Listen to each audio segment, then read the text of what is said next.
agradecer, queria agradecer aqui mais uma vez a presença de todos. Hoje o Thiago Romano, que é nosso coordenador da NEFRO lá em São Paulo, no Vila Nova Star, vai estar falando um pouco sobre a terapia de remoção de CO2. Ele teve a oportunidade já de fazer alguns casos lá no hospital e vai poder passar um pouco aí da experiência dele também, dos detalhes práticos. E peço a todos que, enfim, fiquem à vontade aí para tirarem as dúvidas que certamente vão surgir ao longo aí da explicação dele. E no final quando o Thiago terminar e finalizar, eu dou um panorama também de como está essa questão das negociações aí dessa terapia que a gente está tentando trazer de forma estruturada para a rede. Thiago, obrigado e está contigo aí a palavra. Obrigado, Bruno. Boa noite a todos, obrigado pelo convite. O que eu pensei em fazer, pessoal, eu trouxe aqui mais ou menos o racional do... Primeiro, como que a gente está atualmente em manuseio de hipercapnia em terapia intensiva e aonde que entraria a terapia de remoção de CO2 dentro desse racional, tá? Então, deixa eu dividir minha tela aqui.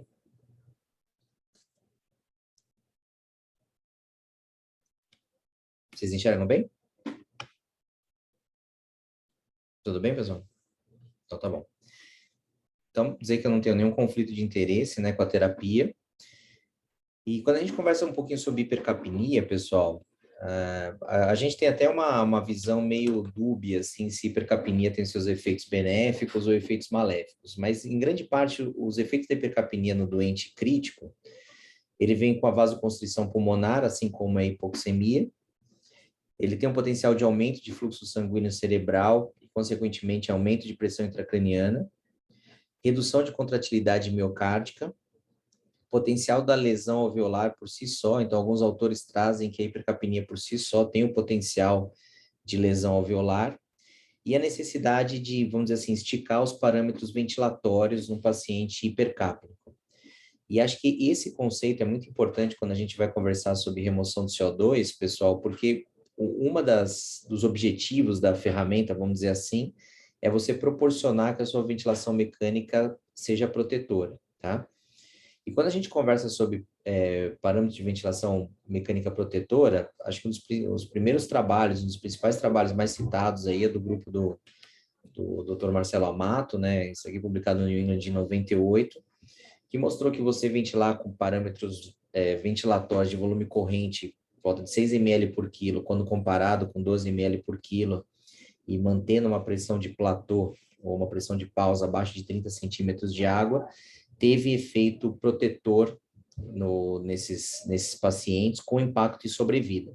Então, a partir daí, nasce o conceito de que em pacientes com síndrome de desconforto respiratório, um dos conceitos aí de boa prática é a ventilação com volume corrente abaixo de 6 ml por quilo e uma pressão de platô abaixo de 30 centímetros de água e, mais recentemente, aí o conceito do driving pressure abaixo de 15. Tá? E aí, como a gente lida com aquele paciente que tem ali uma complacência pulmonar diminuída, ele evolui com hipoventilação ou decorrente da sua doença de base ou decorrente do seu tratamento e tem hipercapnia. Então, um dos principais conceitos que tem é aumentar o volume minuto desse doente, seja por frequência respiratória ou aumentando um pouco o volume corrente, né? Só que uma outra abordagem é a gente utilizar de suporte extracorpóreo, e aqui eu estou falando sobre suporte renal dialítico, para tentar otimizar o ambiente ácido-base desse doente. E alguns autores utilizaram soluções com potencial de alcalinizar o sangue, né, com soluções é professor da nefro do ABC. Ele é chefe da nefro do Vila Nova Star. Eu coordeno aqui, pessoal. Mas acho que o conceito é esse daí. Vamos lá. E aí, uma das abordagens é a gente pegar aquele paciente nosso que já está em suporte dialítico e a otimizar a questão de alcalinização do banho.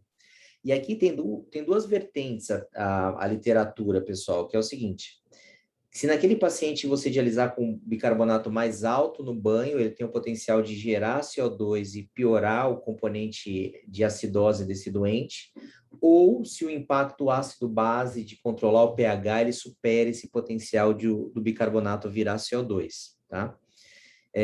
Baseado nisso, a gente fez um estudo experimental que a gente publicou, e aí o que eu traria de conceito dessa pergunta, pessoal, que é o seguinte: o CO2, o bicarbonato no banho da diálise, ele tem sim o impacto de virar CO2.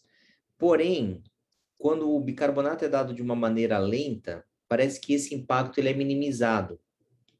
Então, se a gente vai lá e liga o paciente, um DPOC exacerbado no suporte dialítico com seus 500 a 700 ml por minuto de dialisato e concentração de bicarbonato alta, tem relatos na literatura de que isso pode levar a uma carbonarcose desses doentes. Porém, o que a gente achou quando esses doentes, aqui é um estudo experimental, quando esses animais eles são submetidos a uma terapia contínua, parece que o CO2 ele se comporta como um duplo pool, ele vai sendo distribuído pelos tecidos e isso não vai gerando CO2. Tudo isso para dizer o seguinte, pessoal, que eventualmente dialisar contra bicarbonatos mais altos, eles têm um impacto disso gerar CO2, porém, se isso for dado de uma maneira lenta, com o paciente com potencial ainda de ventilar, de eliminar CO2, isso provavelmente não tem um impacto no seu pH final, tá? E o que a gente conhece atualmente sobre capacidade de remoção extracorpórea de CO2, pessoal? O primeiro deles é a ECMO. Então, aqui só um esquema emblemático aqui de uma canulação de ECMO veno-arterial e uma veno-venosa. Então, veno-arterial a gente drena do sistema venoso e devolve no sistema arterial. Então, esses são os pacientes que precisam tanto de um suporte pulmonar como suporte cardiogênico, né, falência de bomba também. E, na grande maioria das vezes, quando a gente se deparou aqui, principalmente na pandemia, foi a canulação veno-venosa. Então, você tira da veia, oxigena esse sangue fora do corpo do doente e devolve na veia, passando por uma câmara direita, um pulmão chuntado, vem para a sua câmara esquerda e esse sangue é devolvido oxigenado para o doente. Então, basicamente, o que diferencia uma vena venosa de uma vena arterial é a falência de bomba cardíaca e a necessidade desse suporte. Mas aqui o conceito que a gente tem que ter é que sim, a ECMO é uma das terapias para a remoção do CO2.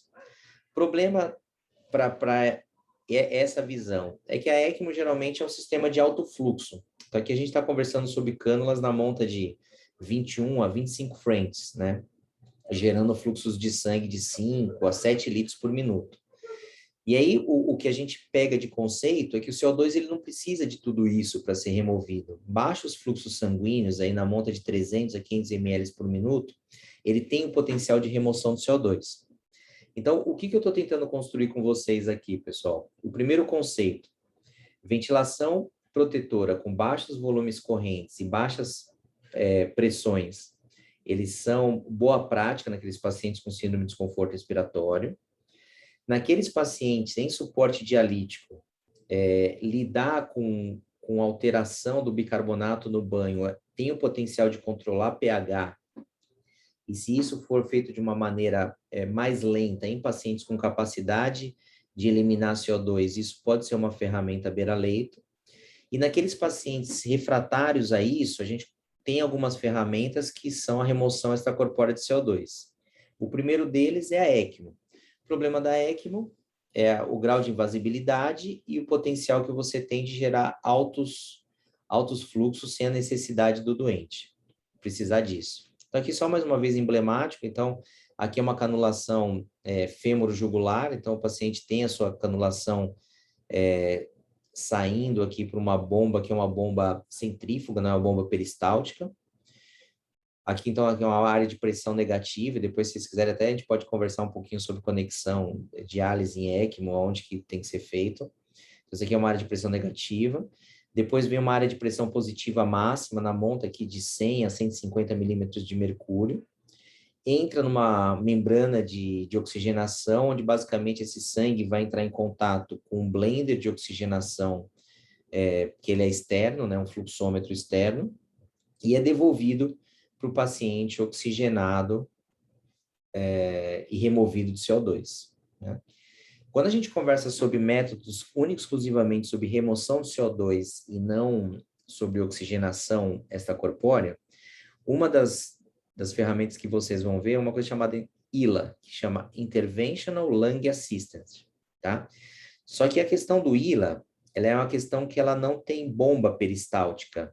Então, o que gera o fluxo de sangue é a pressão arterial média do doente e a diferença de pressão de pulso desse doente. Então, o paciente tem a sua canulação fêmuro-femoral, na grande maioria das vezes, passa por uma membrana onde existe um sweeper aqui, um fluxômetro, né, um fluxo de gás contínuo, e esse paciente e esse sangue é devolvido livre de CO2 para o doente. Aqui é uma publicação feita em 2017 por um veterano de guerra americano que ele foi submetido a essa terapia, né? No Brasil foi muito utilizado no sul do país, né? Nas vítimas da Boate Kiss. Então, alguns doentes, eles utilizaram essa técnica do Interventional Lung Assistance, né? E entrando um pouquinho mais no tema da aula, que é a remoção do CO2.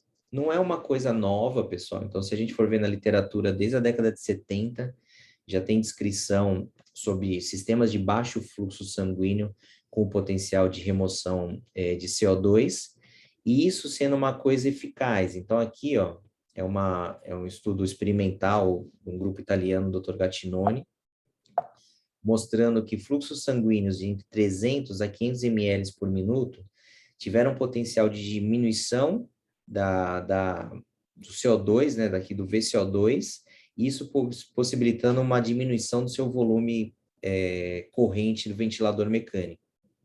Então, desde a década de 70 já existe esse estudo de factibilidade do método. E aí, mais recentemente, colocando estudos experimentais e depois trazendo a beira-leito, esse é um dos primeiros desenhos aqui de como fazer. Então, aqui um catéter, e aqui a gente está conversando sobre um catéter, pelo menos quando a gente teve a experiência aqui de um catéter 15.5 French, um catéter de maior calibre do que a gente está acostumado com o nosso Shiley aí de 11 a 12 French, gerando um fluxo de sangue, esse fluxo de sangue passando numa membrana de remoção de CO2, o sangue depois em série passando por um hemofiltro, né? E aqui tanto técnica difusiva quanto técnica convectiva sendo eficaz e sendo devolvido aqui, no caso, para o animal, esse sangue livre de CO2. Né? Então, mais uma vez aqui, um ponto de vista mais emblemático. Mas o que eu deixo de conceito, caminhando assim da ECMO para a terapia de remoção do CO2, o maior atrativo dela é a questão de ser em sistema de baixo fluxo, e para a gente que lida com terapia de suporte renal, entender que uma vez que esse paciente já está em suporte dialítico, é uma possibilidade de você ligar em série essa terapia. E depois, assim, é claro que quando aparece uma nova terapia, tem sempre um boom de uso, e depois a gente começa a entender mesmo as contraindicações, a sua real eficácia, e a gente começa a ver o papel à beira-leito, né? E uma das coisas que eu já trago para vocês da experiência, que assim, essa terapia, ela tem uma eficácia de remoção do seu CO2 sérico por volta de 15% a 20%, tá? Então, se você está conversando sobre uma hipercapnia ameaçadora à vida, e aqui a gente está conversando sobre um pH de 6,9, 7, não vai ser a remoção do CO2 que vai segurar esse doente, e aqui eu coloco o nível de evidência 54F, que é a minha opinião pessoal, né? Mas se a gente está conversando sobre esse grau de acidose e essa acidose ameaçadora à vida, a gente está conversando eventualmente sobre ECMO e sistema de alto fluxo e não sobre sistema de baixo fluxo, que é o ECOR, né? Então, se a gente fosse colocar meio emblemático aqui, primeira possibilidade de remoção do CO2, a ECMO, depois Interventional Lung Assistant, depois métodos de baixo fluxo, e acho que o nosso objetivo aqui é a gente conversar naquele paciente que já está em suporte renal, como acoplar um device a mais em série ou em paralelo com esse paciente, a ponto de conseguir remover CO2, né? Então, é isso daqui que a gente vai focar nos próximos minutos. Isso possibilitando o quê? Esse é um dos estudos chamado Extravent, pessoal. E o que ele vem se propor a responder? Se você está com aquele paciente ventilando a 6 ml por quilo, pressão de platô abaixo de 30 centímetros de água, qual que é o benefício de você esticar o elástico e trazer essa ventilação para 3 ml por quilo, utilizando de alguma remoção de CO2 extracorpóreo? E foi um trial negativo, pessoal. Então, um dos conceitos que é interessante a gente ter a beira-leito, que é, se seu paciente está ventilando protetor, não tem uma acidose ameaçadora à vida, não é colocar um método de remoção do CO2 e puxar esse doente para uma ventilação chamada ultraprotetora, que você está fazendo alguma boa prática para esse doente, né? Então, o Extravent veio trazer isso para a gente. E depois um outro estudo que eu vou mostrar para vocês, mais para frente, publicado no JAMA no ano passado, também corrobora com essa opinião. Então, qual que foi a nossa experiência com o método aqui, para a gente conversar um pouquinho sobre o que aconteceu aqui? Então, o primeiro doente que a gente colocou, pessoal, foi um doente de 63 anos, que ele veio de Campina Grande, transferido aqui ao hospital. Isso daí foi em dezembro do ano passado. Ele veio em ECMO veno-venosa para uma síndrome de desconforto respiratório grave, secundária à Covid-19, tá? O início de sintomas dele foi em novembro. Então, se a gente colocar uma linha do tempo aí da evolução desse doente, como que foi? Ele teve o início de sintomas dele em novembro, foi entubado aí dia 5 de dezembro, 24 horas depois da ventilação mecânica invasiva, ele foi colocado em ECMO e veio transferido aqui para o Vila Nova. Tá? Foi submetido a 2 sessões de prona no dia 8 e no dia 13 e traqueostomizado no dia 21. E esse paciente evoluiu com disfunção renal, então a gente tem, sei lá, 50%, 60% dos pacientes em suporte de ECMO necessitando de suporte dialítico, e foi colocado em terapia renal substitutiva. E esse doente, no dia 11, ele passa no que a gente fala que é o teste de autonomia. Passa nos 2 testes de autonomia e ele é decanulado no dia 11. Porém, menos de 24 horas aí depois da decanulação, ele teve um quadro de um choque séptico, uma bacteremia e uma nova piora infecciosa. E nesse momento aqui do dia 12, qual que era a condição clínica desse doente, pessoal? Uma temperatura máxima nas últimas 24 horas de 37 graus, um doente em RAS-5, sob bloqueio neuromuscular, um balanço hídrico negativo em 1.800 ml, uma disfunção hemodinâmica aí, com uma noradrenalina de 0,07 micrograma quilo minuto, ventilando a volume, uma FO2 a 60%, PIP de 7, uma frequência respiratória de 15, com 6 ml por quilo, uma complacência estática de 20, uma pressão platô de 27, então algo aí perto dos seus 30 centímetros de água, e um driving pressure de 20 centímetros de água, denotando que talvez a gente não estava sendo tão protetor para esse pulmão, tá? Então, cenário global, doente que já tinha sido canulado de ECMO, com disfunção hemodinâmica e disfunção renal, traqueostomizado, 24 horas depois da decanulação da ECMO veno-venosa, ele tem um quadro infeccioso e vem com 6 ml por quilo, driving pressure de 20, uma pressão de platô de 27 e uma complacência estática de 20. Do ponto de vista de manuseio de espaço morto, aí, remoção do CO2, ele já estava com circuito de umidificação ativa. E ao contrário do nosso segundo doente, ele estava sem a inalação traqueal de gás, né, o TGI. Esse era o raio-x do nosso paciente nesse momento. E gasometricamente, o que estava acontecendo com esse doente? Um pH de 7,29, uma PO2 de 136, que dava uma relação PF de 226. Então, não tinha critérios de hipoxemia para você pensar em recanulá-lo ou qualquer estratégia de hipoxemia refratária. Um CO2 de 76, um bicarbonato de 36, um base excess de mais 8.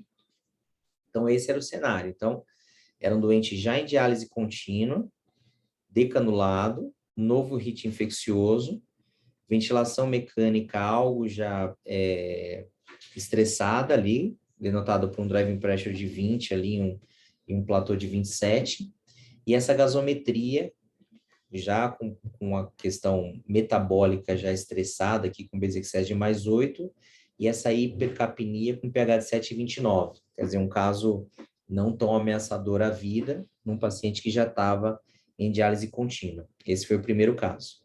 E aí o segundo caso, e depois a gente mostra como a gente conduziu isso. O segundo caso, um senhor de 73 anos, transferido da cidade do México também para o hospital, esse aqui foi no São Luís Itaim, em novembro, estava internado lá também com síndrome de desconforto respiratório secundário à COVID, início de sintomas em outubro. Só que esse senhor, ele tinha uma problemática a mais, que ele tinha uma cistite hemorrágica, então o que dificultou um pouco o manuseio de anticoagulação para ele no circuito extracorpóreo. Do ponto de vista de linha do tempo, era um doente que ele começou com início de sintomas em outubro, foi entubado aí no dia 9 de outubro, quase um mês após, ele teve hematura macroscópica com 2 intervenções cirúrgicas lá no serviço de origem, foi traqueostomizado em novembro e transferido para o hospital. Dia 22, ele começou a fazer diálise contínua conosco, foi reabordado pela equipe da urologia com um novo quadro hemorrágico ali, e uma nova piora infecciosa no dia 7/12. E aí esse doente, no dia 7/12, como é que ele estava, pessoal? Desculpa, estou mexendo aqui, só tirar da frente de vocês. Temperatura máxima de 37,2, sedado e bloqueado, balanço hídrico discretamente negativo aí nas últimas 24 horas, noradrenalina 0,05 microgramas quilo minuto, um volume corrente de 6 ml por quilo, PIB de 6 e FO2 de 45%, e uma complacência estática de 18, pressão platô de 25 e um driving pressure de 19. Parâmetros algo parecidos com o nosso primeiro doente. E para otimização de espaço morto, esse doente estava com circuito de umidificação ativa e o TGI já instalado, tá? Gasometria desse doente nesse momento. pH de 7,29, PaO2 de 85, com uma relação PF de 180, CO2 de 71, e também um bicarbonato mais para alto aqui de 32, com base excess de mais 4, tá? Então, nos dois casos, o que a gente optou por fazer, pessoal? O racional é um paciente com uma acidose respiratória, uma hipercapnia que levava a parâmetros ventilatórios não protetores no pulmão, sem critérios para oxigenação extracorpórea e já pacientes com indicação de terapia renal substitutiva contínua. A gente optou por instalar em série um filtro de remoção do CO2, e aqui é o aspecto mais ou menos do que foi feito, tá? E aí, o que ocorreu no nosso doente, pessoal, que eu queria trazer para vocês, basicamente em 4 pontos. A gente discutiu um pouquinho do que a gente encontrou em relação ao fluxo de sangue e acesso, se o que a gente fez foi ou não uma ferramenta para ventilação protetora, mostrar o que a gente obteve de eficácia de método de remoção do CO2 e mostrar se isso bateu um pouco com a literatura no assunto e conversar um pouquinho sobre anticoagulação.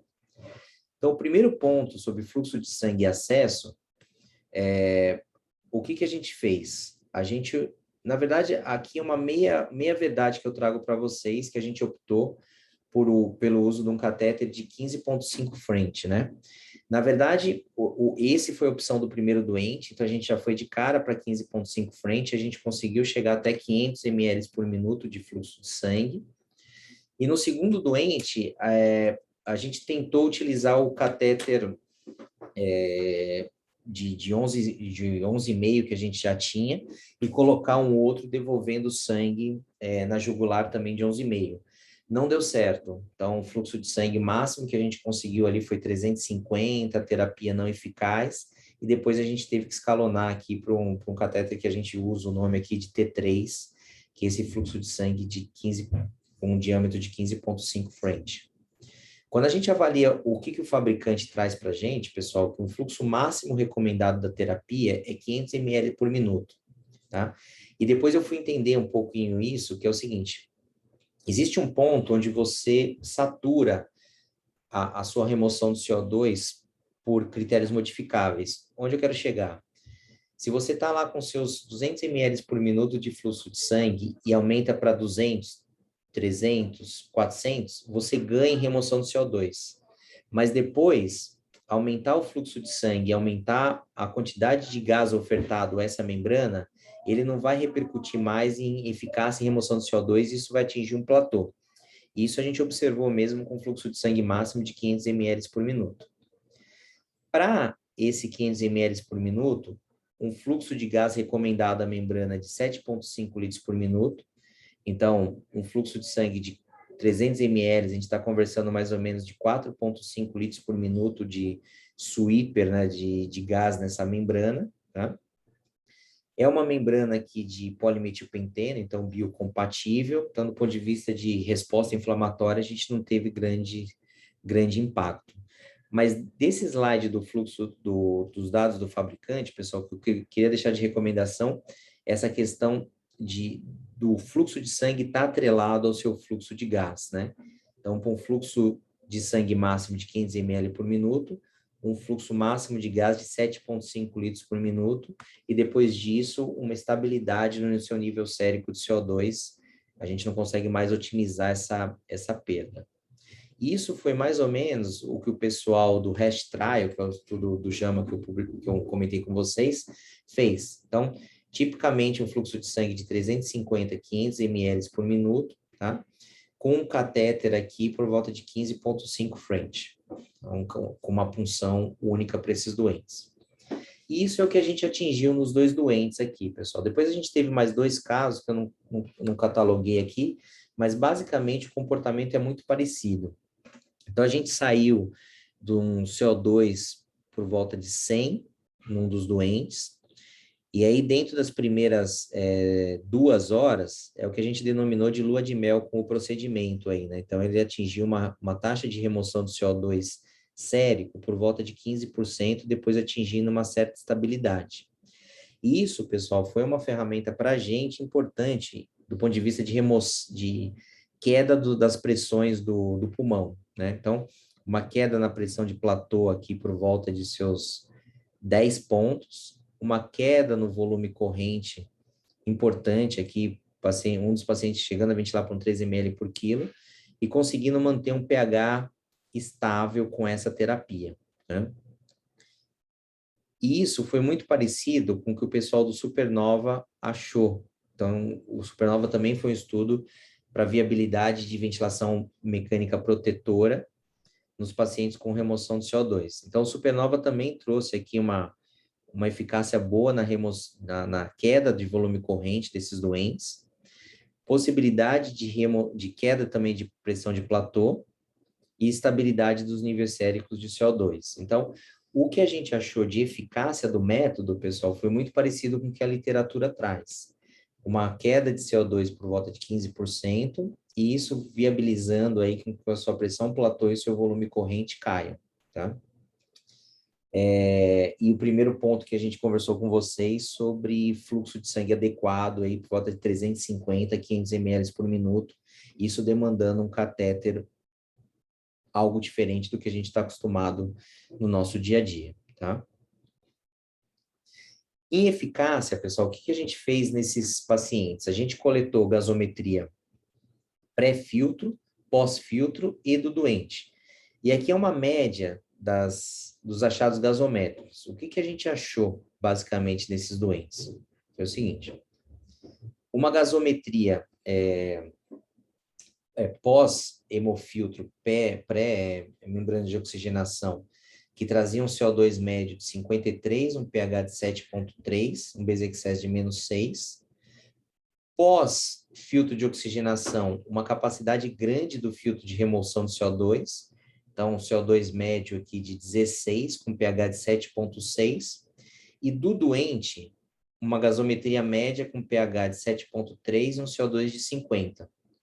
Então, você fala assim, puta, Thiago, mas se o seu método seu método, perdão, o método que vocês observaram, ele é tão eficaz em remoção de CO2, por que o doente não fica tão alcalótico quanto a sua gaso pós-filtro? Basicamente, o que a gente observou também, pessoal, é uma incompatibilidade entre o débito cardíaco do doente e o fluxo de sangue do circuito. Então, aqui a gente está conversando sobre 500 ml por minuto e pacientes com débito cardíaco de eventualmente 5, 6 litros por minuto. Então, é como se a gente jogasse um rio dentro de um oceano aqui. Então, naqueles pacientes muito hiperdinâmicos, a gente não tem essa capacidade de oxigenar ou de remover CO2 a ponto de deixar o paciente alcalótico de uma maneira muito importante, tá?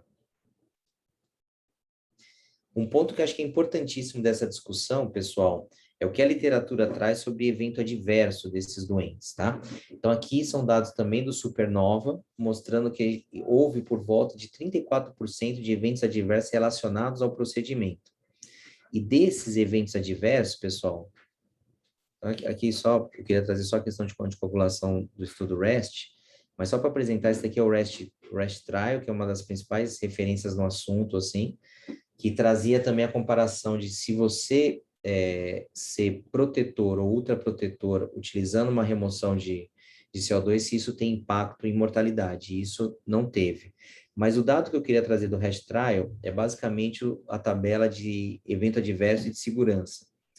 O REST Trial, pessoal, trouxe por volta de 10% de evento adverso relacionados ao procedimento em si, e por volta de 5% de sangramento do sistema nervoso central. Então, acho que esse é um dado muito importante quando a gente pensa em utilizar a terapia beira-leito, que é o seguinte. Primeiro ponto, a gente ter a terapia, a gente pensar o que a gente quer dela. A gente quer que essa terapia viabilize ventilação mecânica protetora. Legal. A gente precisa ser ultraprotetor? Aparentemente não.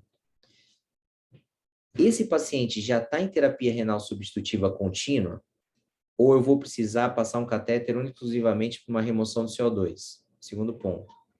Terceiro ponto, esse paciente tem contraindicação ou indicação de anticoagulação sistêmica por outro fato que não só o meu circuito? Se não, colocar o custo-benefício de anticoagulação plena desse doente em detrimento aí dos seus 5% de sangramento do sistema nervoso central. Então, é uma coisa importante para a gente ter a beira-leito. Os métodos que utilizaram, pessoal, por ser um fluxo de sangue de 500 ml por minuto, nenhum deles utilizaram anticoagulação regional com citrato, né?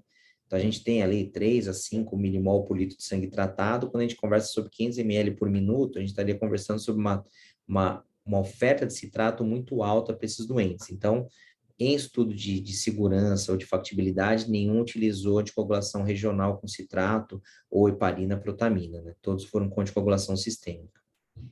Então, sem querer me estender muito e a gente tendo um tempo para as perguntas e para trocar ideias, o que eu deixaria de mensagens para a gente, pessoal? O primeiro deles, que é sim um método factível. O segundo, que na nossa experiência foi um método seguro, e o REST Trial aí traz 3% de evento adverso grave, 5% de sangramento do sistema nervoso central.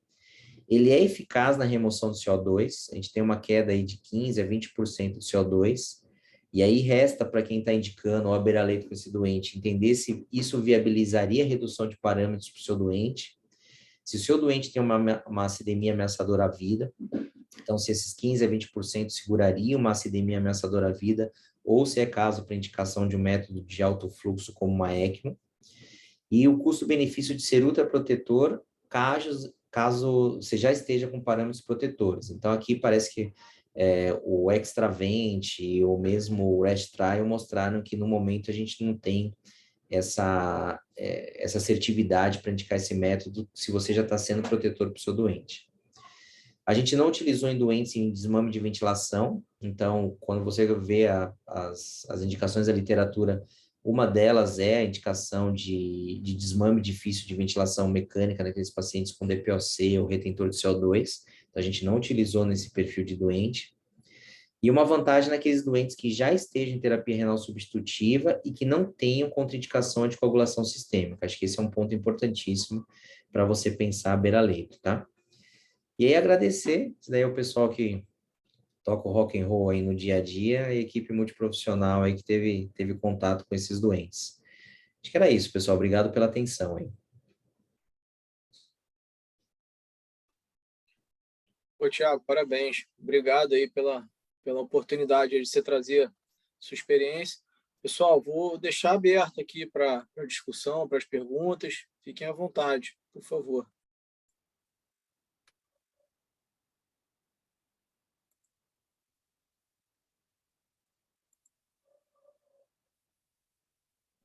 Fique à vontade aí, pessoal. Quando a gente começou a usar o método, eu não sei, sempre tem aquele frisson de uma tecnologia nova, né? Assim, putz, tem a tecnologia nova, vamos colocar em série, vamos ver o que ser eficaz, qual o benefício que a gente traz para o doente. E depois você vai começando a entender que existem perguntas quando você indica esse procedimento, né? Onde eu quero chegar? Sempre que a gente indica uma remoção extracorpórea ou algo novo, cria-se aquela coisa, não, vamos lá, vamos indicar tudo, mas depois as perguntas, elas têm que ser muito claras com o que você quer naquele método. Exemplo, o circuito e a patência do circuito, ele tem por volta de 72 horas. Então, acho que uma pergunta obrigatória que você tem que ter é a possibilidade de reversão daquela situação que você está. Quer dizer, se você está diante de uma ponte, não uma ponte para melhora, daqui 72 horas você tem o doente na mesma situação de antes da indicação, né? E aí você vendo quão fútil está o seu método. Então, acho que uma primeira pergunta seria, a gente está diante de uma causa potencialmente reversível dessa hipercapnia e desse pulmão, né? Então, acho que essa é uma das questões que a gente se deparou que é importante, hein, pessoal? Thiago, eu acho esse é um ponto importante, porque assim, é exatamente isso, né? Quando chega uma nova tecnologia, é aquela avalanche da indústria, né, em cima, enfim, dali do alvo, né, do público-alvo, e aí, nesse caso, nós estamos na linha de frente, né, desse público-alvo, e, e às vezes, né, o que é vendido, muitas vezes, é um pouco diferente ali da prática, né? Então, aí fica, né, aquela vontade de querer usar o método, mas a gente tem que tomar muito cuidado e a gente conseguiu, né, algumas doações para uso e essa experiência aqui que a gente está trocando, né, ela é importante porque por exemplo, você bota ali, né, a publicação 10% de evento adverso, 5% de AVC hemorrágico, né? Então, assim, poxa, é um risco substancial, né? A gente está falando realmente de adicionar ali uma possibilidade de morbidade e mortalidade importante para um doente que já está crítico, né? Então, acho que dosar isso é fundamental. E esse ponto, né, da perspectiva do doente, né, que hoje, é, dependendo do local onde você está, até para você convencer o colega, né, a gente passa por isso na própria diálise em si, né? Enfim, doentes assim com prognóstico reservado, com todos os marcadores de mortalidade elevados e sem uma perspectiva terapêutica, o colega, não, vamos botar em diálise contínua, vamos não sei o quê, vamos não sei o quê. Então, acho que esse é um ponto que a gente tem que prestar muita atenção. Davi, levantou a mão primeiro aí, fica à vontade. Tiago, boa noite a todos. Tiago, acho que um ponto que você elencou ali no final foi a questão de se discutir o custo-benefício de ser ultraprotetor quando já se é protetor. A gente sabe aí da terapia intensiva que o que está preconizado hoje são ventilações protetoras. E nos casos extremos, que eu preciso dar um repouso aí para o pulmão, eu poderia pensar numa situação ultraprotetora, como a gente viu muito aí na pandemia, né? O estudo, um dos estudos que você apresentou aí, comentou, né, o Supernova, ele, quando a gente olha até o teu slide, ele inclui, no momento da inclusão dos pacientes, eles tinham uma pressão de platô que não era muito alta e um drive pressure que também não era alto, quer dizer, os pacientes já estavam numa ventilação protetora, né? O objetivo dele, acho que era só avaliar se era possível fazer o procedimento, ou seja, também era um endpoint intermediário, né? Um surrogate marker, né? Como é que você vê isso hoje aí? O que você tem de resultado com o endpoint mais poderoso aí, mais forte para a gente pensar, ou seja, qual o benefício mesmo? Você mostrou uma curva ali de uma tabela com riscos, né? Mas em termos de benefício, até mesmo, sei lá, fazendo uma alusão a outros estudos que têm utilizado a ventilação protetora, como é que você poderia analisar isso para a gente pensar que vale a pena aí, essa terapia? Legal. Olha, Davi, o que eu te responderia, assim, eu tenho muita dificuldade de indicar um método para quem já está com seus 6 ml por quilo, pressão platô abaixo de 30 e driving pressure abaixo de 15, sabe? E aí você chegar e falar assim, ó, mas aí a gente vai ser ultraprotetor e eu vou colocar nessa equação mais 5% de risco de sangramento do sistema nervoso central pelo fato de eu anticoagular sistêmico doente, né? Então, acho que uma premissa que eu utilizo é o seguinte: se não tem uma acidemia ameaçadora à vida, e sua ventilação mecânica está protetora, embora esse paciente já esteja em diálise, putz, segue o conceito de hipercapnia permissiva e não mexa com o seu doente, não anticoagule ele. Acho que esse seria uma coisa que eu diria. Uma outra coisa, assim, do ponto de vista de desfecho, a gente tem uma porcentagem não desprezível do método que ele é migrado para a ECMO veno-venosa. E aí, um desses nossos doentes foi isso também, quer dizer, o método não segurou a hipercapnia do doente, depois ele teve hipoxemia, ele precisou ser convertido para ECMO. Então, respondendo sua pergunta, nesse momento eu não iria para uma indicação ultraprotetora se o seu paciente já está com o que a literatura traz que é protetor, né? Acho que o risco supera o benefício, pelo menos do que a gente tem atualmente de argumentação, né? E do ponto de vista de desfecho duro, a gente não tem ainda, né? Então, o que sabe-se só que é uma terapia que viabiliza a ventilação protetora e é uma terapia factível. Acho que é isso que a gente tem de dado objetivo, né? Ok, obrigado. Não sei se eu respondi, David, desculpa. Não, acho que era isso. Eu estava com essa impressão, eu queria que você me mudasse um pouquinho a minha impressão, mas realmente Não, não. não tem ainda dado o suficiente para isso, né? Eu acho que assim, cara, quando a gente escuta, né, terapia de remoção do CO2, a gente fala, "Putz, agora vem o Elixir, vem o emplasto Brás Cubas aí pela frente, vamos conseguir, não vamos precisar entubar ninguém, vamos conseguir desmamar da ventilação mecânica mais fácil, ECMO vai ser coisa do passado, agora a gente vai dar suporte multiorgânico com a nossa diálise." Eu acho que tem um nicho bem específico dos doentes que se beneficiam disso, sabe? Ao meu ver, eu acho que são os doentes que já estão em diálise contínua, têm dificuldade de indicar o método único exclusivamente para remoção do CO2. São pacientes que não têm contraindicação anticoagulação sistêmica ou já têm indicação outra, né? E são pacientes onde a gente julgar que reduzir 15 a 20% de CO2 traga um benefício do ponto de vista de ventilação protetora. Acho que essa tríade tem que estar respondida para você indicar o método, né? Mas eu não consigo, nesse momento, assim, falar que é uma terapia que se você não tem, você está fazendo uma boa prática, ou tem que ter, acho que tem esse nicho específico, assim, né? Ok, obrigado. Desculpa, às vezes a pessoa vem me falar de um método tem que ser entusiasta, tal, e a pessoa vem com... Mas assim, colocando o pé no chão, acho que é uma coisa que a gente tem que começar a conversar, ter no cardápio da gente, mas quando a gente indicar, a gente saber que tem que ter umas perguntas bem respondidas antes da gente indicar o método, né? Beth, boa noite. Você estava aí com a mão levantada. Não sei se você quer falar, fica à vontade. Obrigada, Bruno. Thiago, excelente apresentação. Eu acho que é muito bom ouvir quem já utilizou. Dentro desse espectro, a gente recebeu também membrana para testar, né?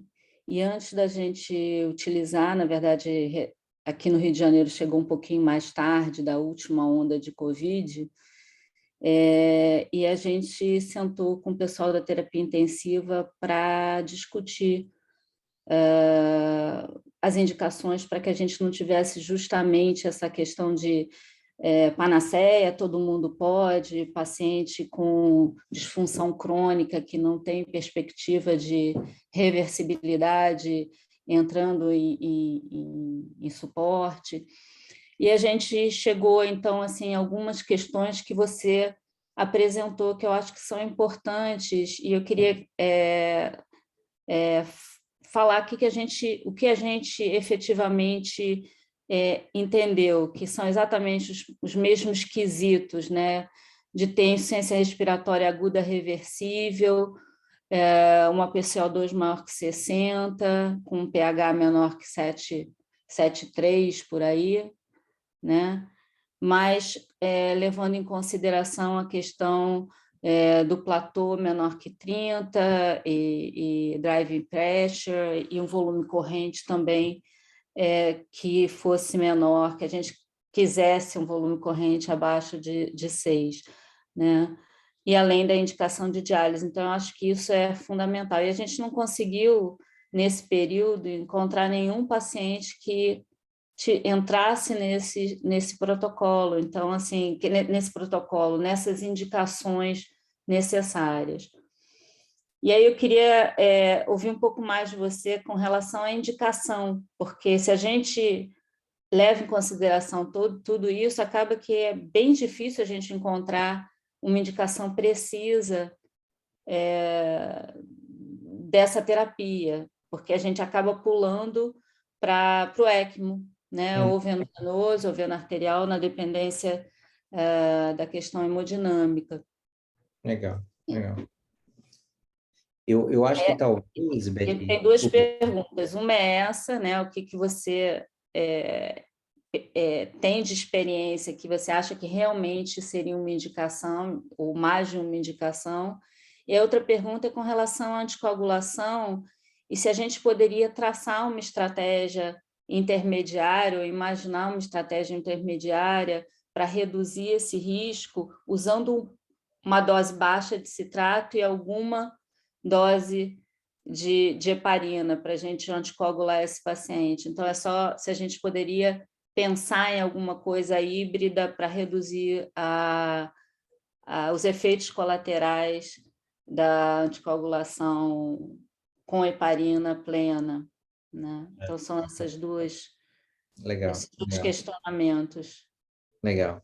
Da primeira, Beth, eu dividiria mais ou menos assim, quais situações que a gente está se deparando com hipercapnia, né? Então, síndrome de desconforto respiratório com hipercapnia.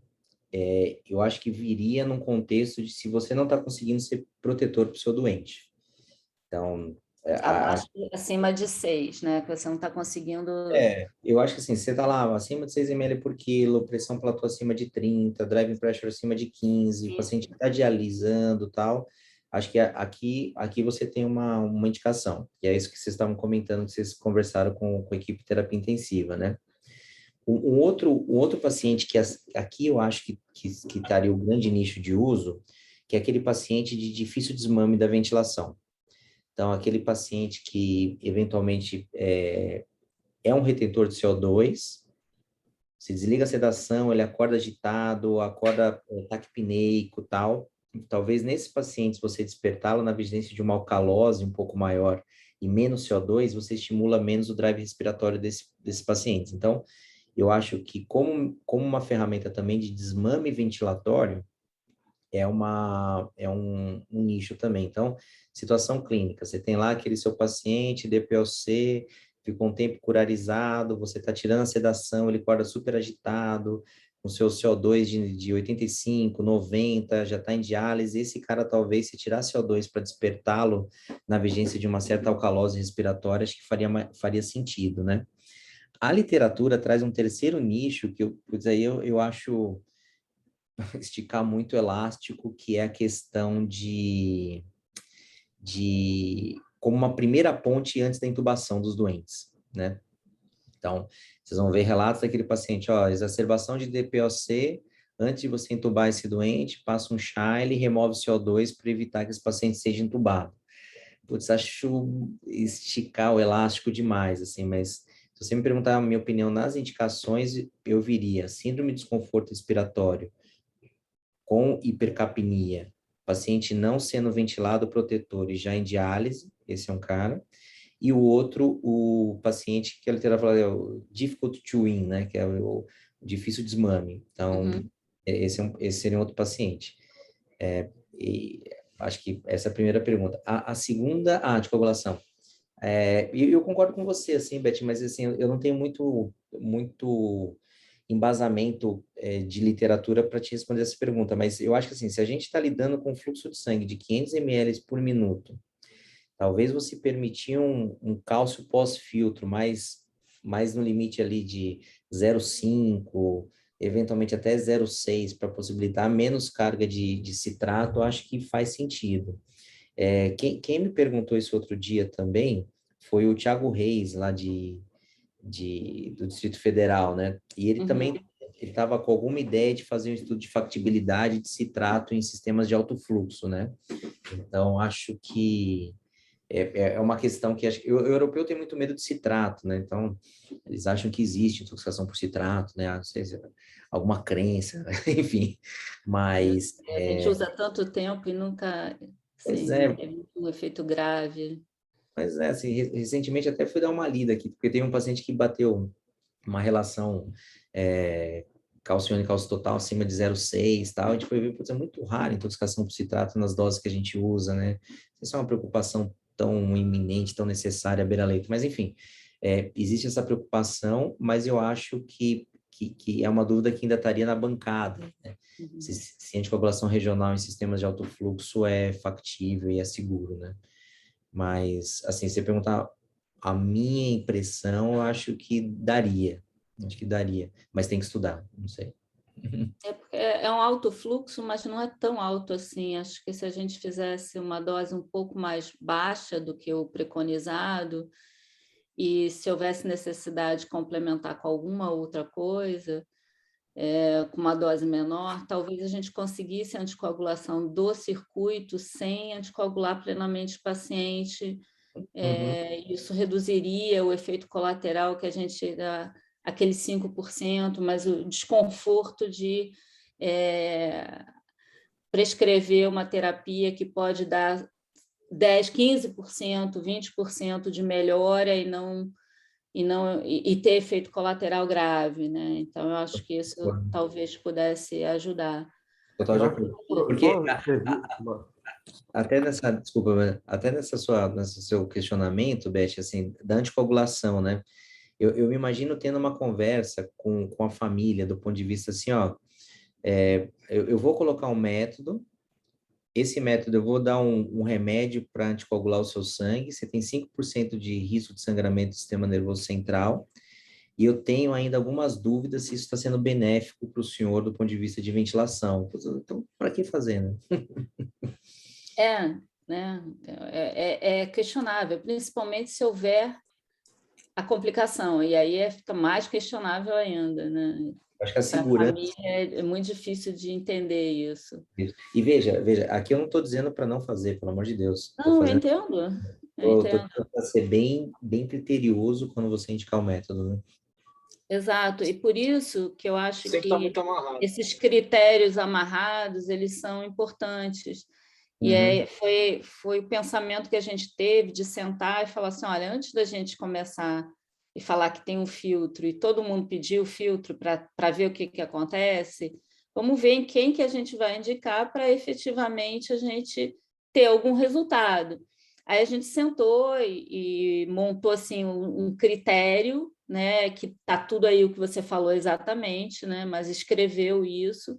E aí o que aconteceu é que nesse período de fevereiro até agora, a gente nenhum dos pacientes encaixava exatamente, e aí quando ele realmente havia necessidade, ele foi para a ECMO, né? Então, a questionamento é assim, será que, tipo, tirando o COVID, que é uma coisa mais específica, né?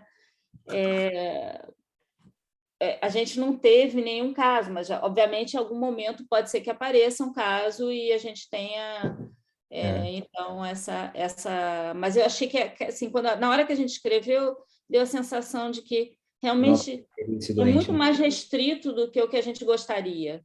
Né? Mas eu acho que deixa no seu radar, Beth, a questão do desmame da ventilação.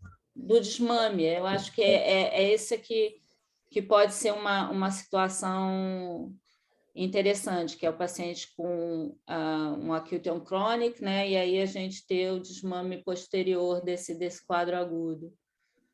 Acho que... Deixa eu pontuar que tem mais duas questões aqui, Beth. Ótimo. Obrigada, Tiago, parabéns. Imagina, muito obrigado, Beth. E assim, e acho que os critérios o fato de você não ter encontrado o doente ainda mostra a maturidade do como vocês lidaram com a situação, né? Talvez. Acho que é isso mesmo. Tiago, a Sabrina já pede a sua impressão, que você já falou, e aí ela pergunta, na verdade, no final, se você acha que foi importante na evolução desses dois pacientes. Do primeiro, eu acho que não. Do primeiro, ele migrou para ECMO veno-venosa, e o que a gente fez foi só uma ponte ali para a transição. No segundo, eu acho que foi ali, acho que assim, embora fossem doentes críticos crônicos, nesse segundo hit infeccioso, possibilitou que ele ventilasse um pouco mais protetor. E é claro, assim, ele saiu bem, então o viés de análise é sempre de quem indicou, de quem fez, né? Mas eu acho que no segundo, sim, Sabrina, no primeiro, não. E assim, mas te respondendo objetivamente, o que eu consegui de objetivo com a remoção do CO2? Foi diminuir pressões transpulmonares do doente, foi isso. Rogério, você está aí na fila. Pronto, parabéns aí pela aula, Thiago. E uma coisa que eu acho interessante, aí eu não sei se você concorda, a gente fala em ventilação com a outra protetora, com volume um pouco mais baixo, 3 ml por quilo, 4, enfim. Mas hoje eu acho que o conceito de ventilação mecânica em sala, eu vou ler um pouco. A gente fala hoje de mechanical power, por exemplo. Então, por exemplo, você pode ventilar um cara com 6 ml por quilo, mas ele pode estar com a drive de 10 e talvez isso não signifique nada, entende? Então, talvez numa randomização de um trial, esses elementos do mechanical power, eles não foram bem estudados e analisados. Talvez uma análise aí interina ou secundária desses dados talvez nos traga algum tipo de luz para que um novo trial seja estabelecido. Mas assim, quando você vai ler, quando você controla apenas uma variável da ventilação mecânica e você tem outras que interferem com o poder da ventilação mecânica sobre o pulmão, o stress strain, talvez, vamos dizer assim, a força do método em proteger o paciente não foi explorada ao máximo. O que eu quero te dizer é que talvez se você conseguir fazer um trial que você consiga remover CO2 dos pacientes e precocemente você tirar a sedação e tirar bloqueador neuromuscular antes de 48 horas, talvez isso seja bem efetivo. Então, assim, analisando criticamente esse trial, talvez um só elemento da ventilação mecânica talvez não seja tão importante, mas sim o contexto inteiro de ventilação. E você foi muito feliz com relação ao paciente em desmame ventilatório, porque hoje você tem o ABCDF mais o R, né, que é o que a gente viu no COVID. Os pacientes têm um high respiratory drive, e esses pacientes são os mais difíceis de ventilar, que eles começam a ter assincronias e diversos tipos de assincronia, que você tenta mexer no ventilador, e no fim você acaba tendo que sedar de novo, e ao invés de adaptar o ventilador ao doente, você acaba adaptando o doente ao ventilador, né? Então, acaba estragando todo o seu desmame. Então, talvez seja um outro grande cenário. Nos trials que, na época que começou, aliás, esqueci de mencionar isso, muitas das coisas que a gente sabe hoje de remoção extracorpórea de CO2, eles foram idealizados por um cara chamado Hélio Romaldini, que é da Escola Paulista de Medicina. Os primeiros grandes trials de difusibilidade de CO2, grandes trabalhos de difusibilidade de CO2 em diálise foram deles. Ele publicou na década de 80 um monte de trial disso. Mas os trabalhos que foram em DPLC para evitar a intubação, que foram lá no começo, quando começou o boom da remoção extracorpórea, 5, 6, 7 anos atrás, eles não foram muito adiante, porque também eles enterraram.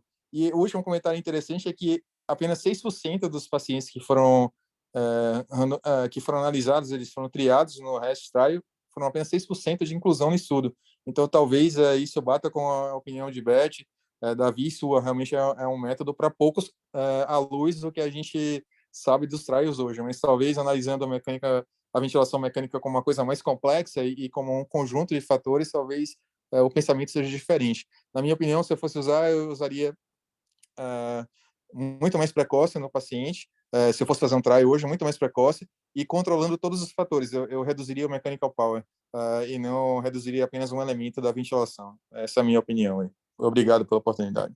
Legal. Acho que uma ferramenta interessante disso daí também, Rogério, que é o seguinte, em linhas gerais, o que a gente quer em ventilação protetora é reduzir pressão transpulmonar, né?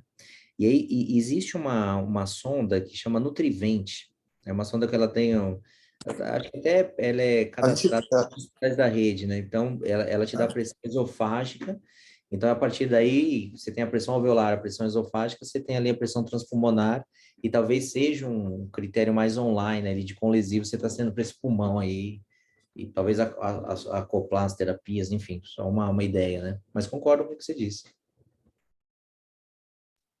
Fabrício, boa noite. Boa noite. Estão me ouvindo? Eu estou no carro e de fone, eu não sei se está saindo. Tá bom.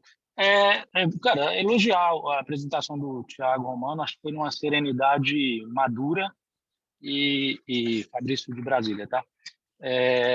Eu acho que o que mostra aí a manifestação da Beth, do Rogério e a própria aula do Thiago mostra essa maturidade que ela é extremamente relevante. Eu acho que um otimismo descalibrado pode ser fatal para uma terapia nova, sabe? Eu me lembro que em 2006, quando eu estava no R2 de nefro e rodei no Einstein, o Xigri estava estava em uso e começando a cair em desgraça, talvez por um otimismo descalibrado e fenotipando pouco o paciente que talvez beneficiasse lá. E eu acho que essa avaliação criteriosa para indicar com muito cuidado uma tecnologia nova e de repente ir ampliando e estudando, fazendo estudos aí com mais racionais e controlando melhor, isso pode fazer com que a gente fenotipe e indique melhor, né? Parece que tem uma zona de penumbra mesmo aí que a gente precisa identificar, que é aquele onde a ECMO vai ser invasiva demais, mas eu não estou conseguindo alcançar uma ventilação adequada, pelo que eu entendi, assim, bem resumidamente. E eu acho que esse cuidado a gente precisa ter mesmo. E para não matar mesmo, né? Acho que se a gente indicar demais e ter 5% aí de mortalidade em uma terapia nova, a gente vai acabar enterrando ela, né? Então, é mais um elogio mesmo. Eu acho que o uso criterioso, fazendo uma experiência maior, a gente vai conseguir isso de fato no futuro estabelecer, né, com um critério bem mais robusto. Eu acho que a nefrologia o caminho é por aí mesmo. Então, parabéns aí ao Thiago e aos que estão envolvidos aí na terapia. Eu acho que a Redditor tá indo num caminho muito muito maduro e acho que é por aí mesmo. Bom, parabéns mesmo, Thiago. Um abraço.